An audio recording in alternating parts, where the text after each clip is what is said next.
Alors bonjour à tous, bienvenue sur dailyfx.fr, bienvenue au rendez-vous des scalpers. Good morning euro-dollar. Je rassemble ce matin les deux émissions parce que Sylvain est absent aujourd'hui. Alors je vais couvrir tous les actifs qu'il avait l'habitude de couvrir. Le DAX, le CAC, déjà un mot sur l'US 30, les paires majeures. L'USD 4 qui, dès la fin de session européenne hier, a réalisé de nouveaux sommets annuels en cassant dans le sens de la tendance une résistance. La résistance à 1,3620. J'étais d'ailleurs surpris, à moitié surpris, voire même pas du tout, de voir que le pourcentage de vendeurs s'était renforcé. Il y a presque 75% de vendeurs sur l'USD-CAD alors que ça ne cesse de monter, peut-être bientôt 80% de vendeurs alors que ça ne cesse de monter. Cela entretient la hausse à travers, entre autres, des stops de protection, des stratégies de vente qui sont pris par le marché un à un dès que l'USD-CAD dépasse une résistance. Peut-il revenir sur support? Il développe un mouvement construit, premier support entre 1,3580 et 1,36 désormais. L'euro-dollar qui forme un support à 1,0925 et qui tient, qui pourrait faire rebondir le cours. L'USD Yen qui a fait le pullback parfait au pip près, je vais vous le montrer, au pip près. Le pullback à 122,20 et qui a perdu déjà 30 pips. Donc déjà la stratégie qui consistait à laisser traîner un ordre de vente des 122,20 pour gagner 30 pips, c'est gagné puisque le marché a rejeté. Mais où peut désormais aller le marché? Moi, je vais tenter de vous répondre, mais avant cela, laissez-moi vous rappeler le calendrier économique du jour. C'est la séance la plus importante de la semaine, avec enfin des statistiques américaines de première importance, ce qui n'a pas été le cas tout au long de la semaine. Et ayez bien en tête une chose, hormis l'estimation finale de l'inflation aux États-Unis en novembre, mardi prochain, vous avez aujourd'hui les dernières statistiques américaines importantes avant la dernière décision annuelle de la Réserve fédérale des États-Unis fixée au mercredi 16 décembre. Donc ça se joue en grande partie aujourd'hui, en tout cas pour ce qui est de la vol sur le dollar US, il y en aura aujourd'hui à l'ouverture de la session américaine et au début à 14h30 avec le taux de croissance des ventes au détail en novembre et à 16h avec l'indice de confiance de l'université du Michigan. La bourse de New York hier elle a légèrement rebondi, mais de manière générale les marchés sont sous pression de la Chine bien sûr, du prix du pétrole sur un plus bas de 7 ans, le prix du pétrole qui se situe à quelques centimes de ses plus bas de décembre 2008. Et au fond, alors on a le sentiment que le marché finira par faire un trou d'air sous ces fameux 36-18 dollars, ce qui affaiblit considérablement le dollar canadien sur le marché d'échange. Je serai avec vous aujourd'hui à 14h15 en live pour suivre les ventes au détail, pas à 16h au passage, hein. Donc ce sera 14h15 pour le suivi des ventes au détail. Alors maintenant, parlons peu, parlons bien, parlons marché. La première d'entre elles, la plus forte d'entre elles, qui peut-être fait un pullback qui serait à saisir dans le sens de la tendance, le taux de change USD-CAD. Laissez-moi vous rappeler ici l'évolution. Alors, vous avez la possibilité de consulter ce tableau dans cette section analyse technique sentiment. Vous avez le pourcentage d'acheteurs en temps actualisé 2 fois par jour. Il y a 76% de vendeurs sur l'USD-CAD et c'est en augmentation. Alors pourquoi je dis 76% de vendeurs? Parce que vous avez 24% d'acheteurs, d'accord. Le réservoir des acheteurs et le réservoir des vendeurs en pourcentage totalisent, en les additionnant, 100%. 76% de vendeurs, il y en avait 70, avant 65, bref, typique de l'analyse contrarienne des marchés financiers. Plus le marché monte, plus il est shorté, plus il a de chances de monter davantage. Le marché a enchaîné depuis hier, fin de session européenne, 130 pips de hausse. Il consolide désormais. Le signal d'impulsion haussière avait été donné par une superbe cassure de RSI. Elle était vraiment magnifique, celle la cassure sur le RSI H1 et le marché a produit donc tout ce potentiel. Maintenant il se retourne en zone de surachat. C'est hors question d'acheter de l'USD-CAD. Maintenant il n'y a aucun timing où se situe une zone d'entrée potentielle. Il y a tout d'abord la ligne de tendance haussière en place depuis les 1,33. Alors le marché peut dériver tranquillement dessus. Je pense que clairement le premier test fera réagir le marché. Mais la première zone de pullback se situe entre 1,3580 et 1,36, 1,3620. C'est cette zone sur laquelle le marché est susceptible de réagir. 1,3601 et 1,3620. Voilà la zone de support que je surveille, qui est une zone de prix horizontale et qui retrace entre 38 et 50% de l'impulsion haussière qui a démarré hier à la fin de session européenne.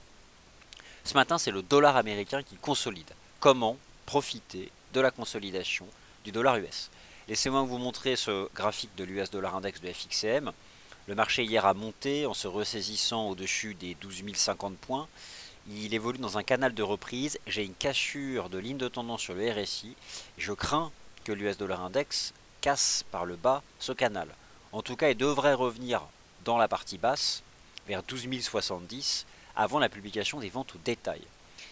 Que peut-on faire avec ce scénario de repli de l'US dollar index? Euro-dollar, tout d'abord.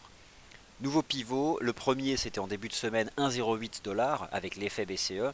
Vous savez, rappelez-vous, c'était la base du biseau dont les cours sont sortis par le haut avec la Banque Centrale Européenne. Désormais, le marché avait produit ici une belle structure en 3 chandeliers japonais qui s'appelle une étoile du matin. Alors, si ça vous intéresse, c'est la structure en H4 que le marché a formée lundi. Une étoile du matin sur un fort support à 1,08 $ qui était la partie haute, l'ancienne base supérieure de cette structure en biseau descendant dont les cours étaient sortis par le haut avec la Banque Centrale Européenne.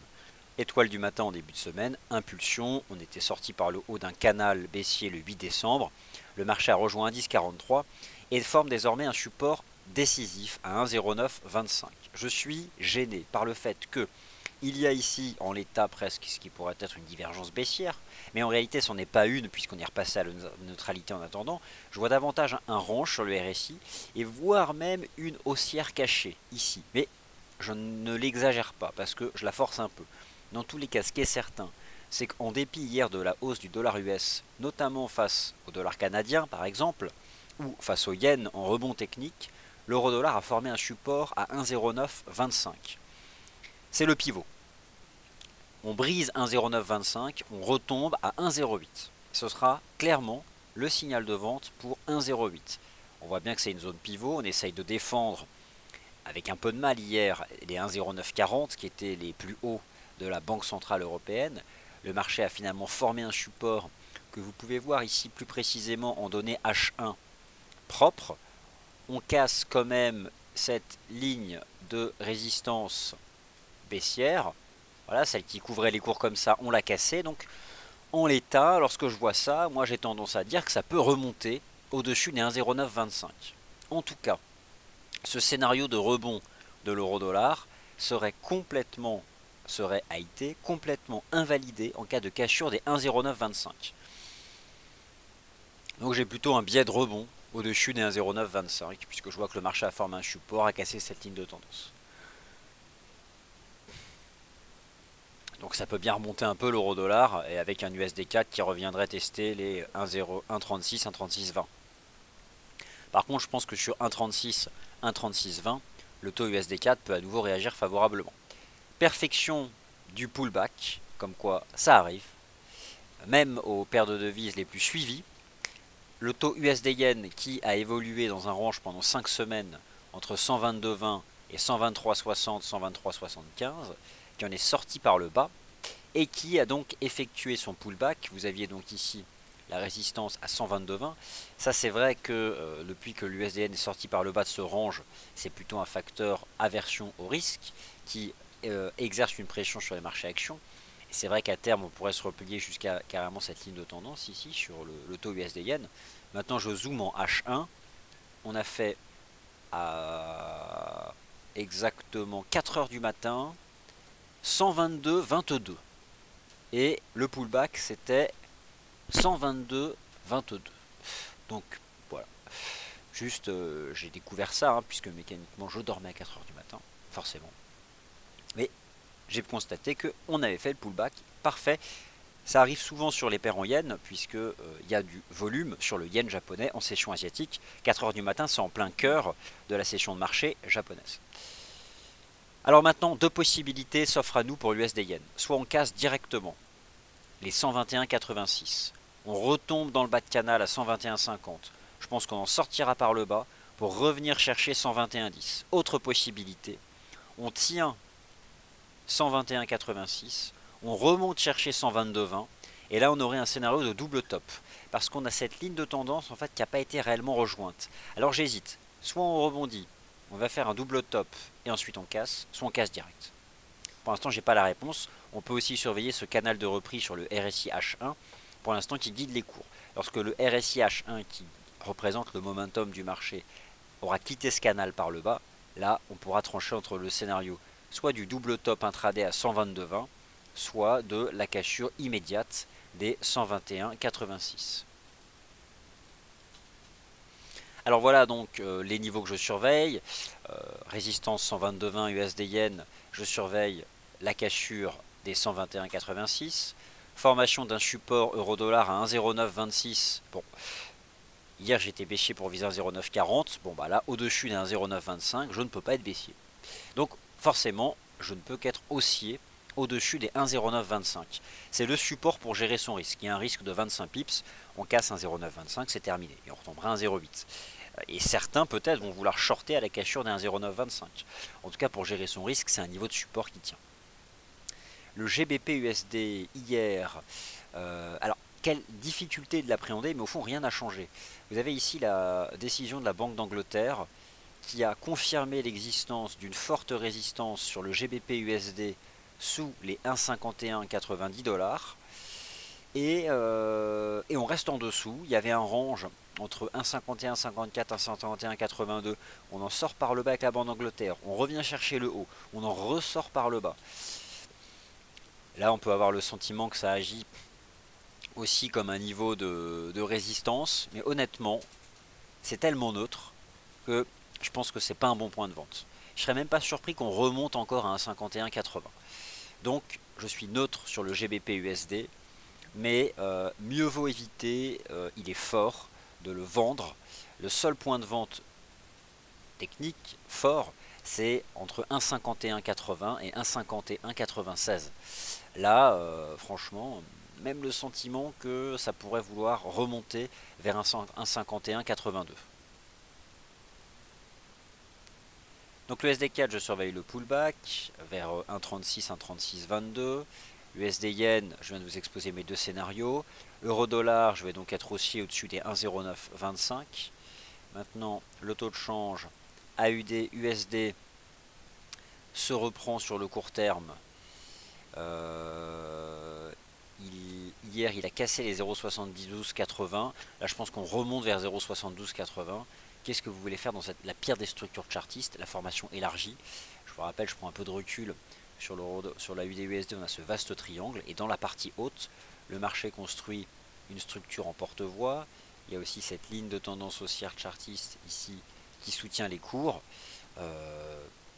Franchement, entre 0,72 et 0,7330, c'est... Hormis le rôle pivot des 0,7280, je vois rien réellement d'intéressant. Donc là, j'ai le sentiment qu'on peut remonter chercher 0,7280, mais je vois pas bien comment on peut trader là la UD-USD avec une forte conviction ou une facilité à gérer son risque. Le NZD-USD teste un seuil décisif. Décisif. Hier, je vous ai expliqué qu'il y a deux seuils majeurs, 0,66, 0,6780.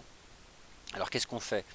Soit le marché est en train de faire un range avant d'accélérer au-dessus des 0,7680, soit c'est la résistance parfaite, vu la force de la paire de devises qui n'a pas baissé en dépit de la baisse des taux de la RBNZ et en dépit hier de la remontée de l'US Dollar Index, je crains, façon de parler, une cassure de résistance sur les 0,6780, mais c'est pas fait.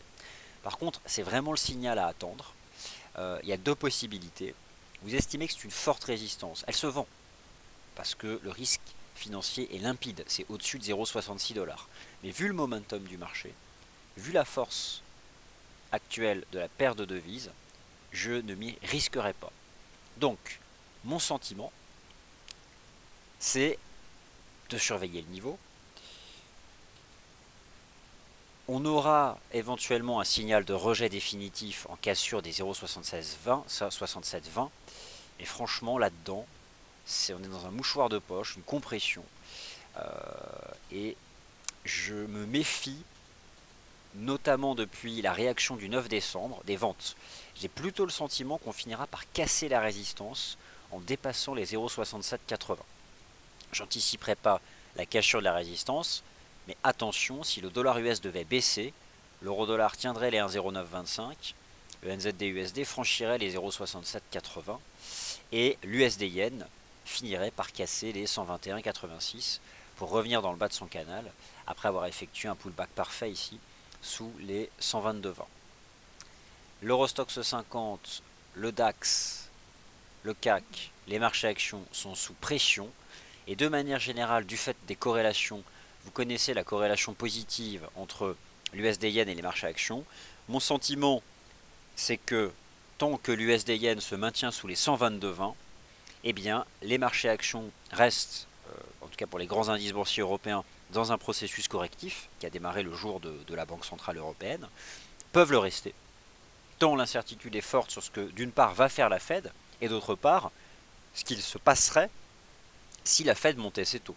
Moi, j'ai été surpris de voir cette semaine que la Banque Centrale de Chine avait fait des stress tests, avait testé son économie virtuellement à un scénario de hausse des taux de la Fed. Donc c'est perçu, le fait qu'on parle de stress test montre la façon dont la majorité des gens perçoivent ce scénario plus vu depuis 2006, une hausse des taux, comme un risque.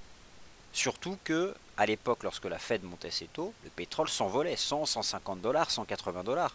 Il y avait une lutte contre l'inflation.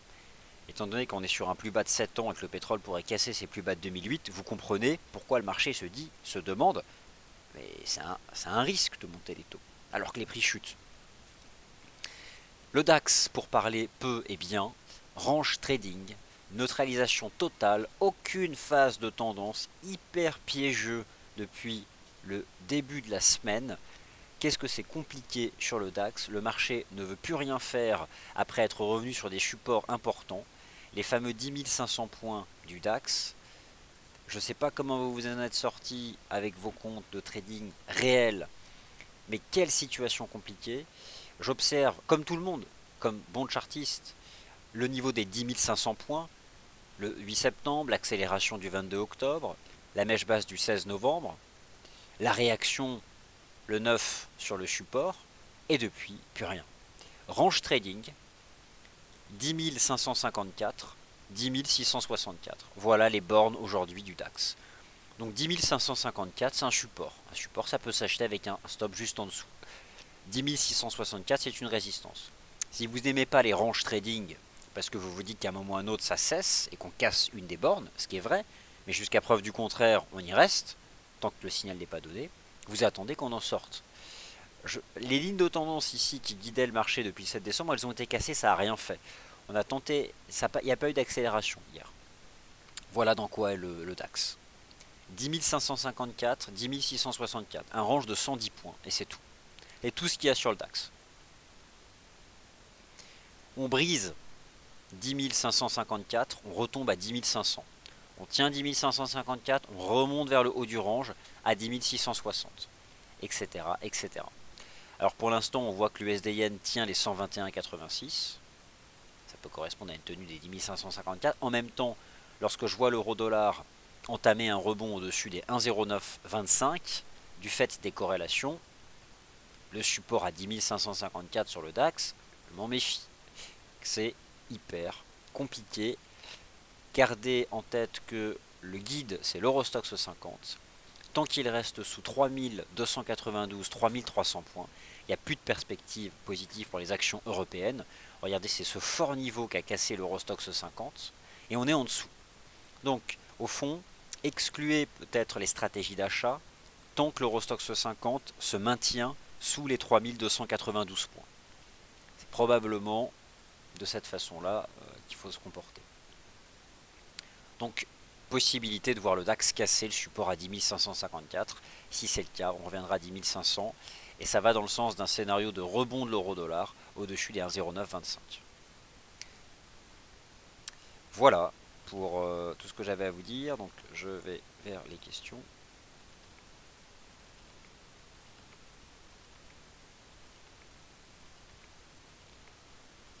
Voilà, je les poste.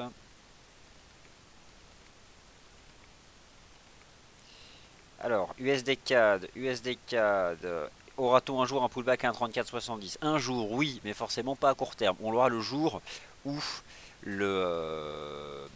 comment dire, le bonjour Shadak, où le pétrole fera un vrai rebond sur ses plus bas de décembre 2008. Mais il faut admettre que pour l'instant, les cassures de résistance fonctionnent bien, que les premiers supports relancent la hausse. USD CHF, euro dollar, ok USD CAD, je vois l'étendue des questions. Donc l'euro-dollar haussier, formation d'un support 1,0925, l'USD CHF à la peine,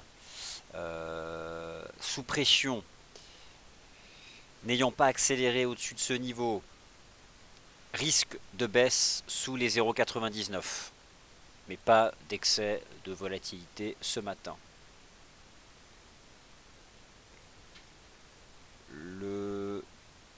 Alors l'USD CAD en 15 minutes, il tient son tout premier support à 1,3636. Il faut admettre qu'il tient tous ses supports, hein, mais voilà.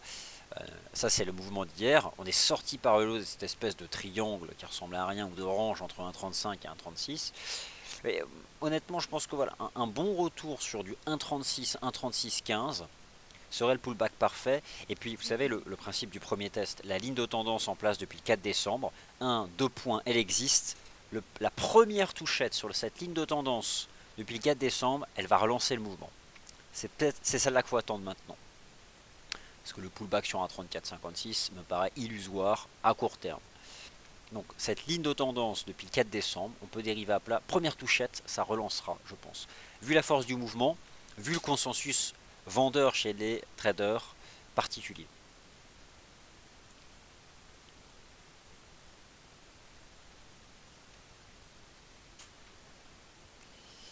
Eh bien merci Shadak. Alors Eurocad, ça fait plaisir. Alors l'Eurocad, j'imagine que c'est le CAD qui a imprimé la tendance et donc que ça monte. C'est le cas. On avait redonné un signal en franchissant les 1,46. C'est fermement haussier. C'est surtout fermement baissier pour le dollar canadien. L'euro qui forme un support face au dollar. Bon bah là de toute façon c'est vraiment superbement haussier. On va revenir chercher ce point là. On va remonter vers un 51. Il n'y a pas de div, il n'y a rien. C'est pas parce qu'on est suracheté que ça va baisser. Au contraire. Ça veut dire que les séances haussières surreprésentent, relativement parlant, les séances baissières. C'est hyper haussier. Faut acheter. Faut être dans la tendance haussière. Donc 1,50, 1,51. Vous pouvez vous-même tracer vos lignes de tendance haussière chartiste depuis le 3 décembre. Vous pouvez faire sans problème. Et ça vous donne des bons supports dynamiques. De même que sur l'USD CAD. Euro-dollar donc. Scénario haussier au-dessus des 1,0925. USD Yen, scénario baissier sous les 122,20. Merci à toutes et à tous d'avoir été attentifs au rendez-vous des scalpers Good Morning Euro-Dollar, d'avoir posé tant de questions. Prochaine émission sur les matières premières à 10h30 avec Yoaf, le Commodities Market Report. Et moi je reviens pour tous les marchés, le global macro, et à 11h dans le morning meeting. Et enfin le dernier point de marché de la semaine. Avec moi donc à 14h15 pour le suivi des ventes au détail aux États-Unis avec la confiance du consommateur de l'Université du Michigan. Ce sont les deux derniers chiffres majeurs avant la dernière décision annuelle de la Réserve fédérale. Merci à tous et à tout à l'heure.